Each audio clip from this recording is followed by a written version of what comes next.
શહેરમાં જે પ્રદૂષણ થઈ રહ્યું છે, જે કાર્બન ડાયોક્સાઇડનું ઉત્સર્જન થઈ રહ્યું છે, એનું શમન કરવા માટે આ નદીની આજુબાજુ જે ગ્રીન બેલ્ટ છે એ વડોદરાવાસીઓ માટે એક લંગ્સનું કામ કરે છે. એટલે એવું કહી શકીએ કે વિશ્વામિત્રી નદી આપણા શહેરના લોકોને પૂરતા પ્રમાણમાં ઓક્સિજન પણ પૂરું પાડતી હોય છે. આ નદીના કાંઠે હું નાનાનો મોટો થયો છું, એટલે આ નદીને લોકો આને ગટર ગંગા કહેતા હોય છે. પણ હું પ્રશ્ન પૂછવા માંગુ છું તમામ લોકોને કે ગટર ગંગા કરનાર કોણ લોકો છે? અત્યારે મારી ઉંમર 84.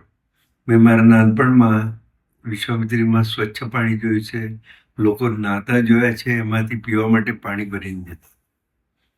ધીમે ધીમે શું થયું કે લોકોને નળમાંથી પાણી આવવા લાગ્યું, એટલે તળાવો, નદી અને કૂવાઓ એનાથી લોકો દૂર થઈ ગયા, અને નદી ધીમે ધીમે એમાં બધી ગટરો છોડાઈ, અને છેવટે ચોખ્ખું પાણી જતું રહ્યું અને ગટરનું જ પાણી રહી ગયું છે.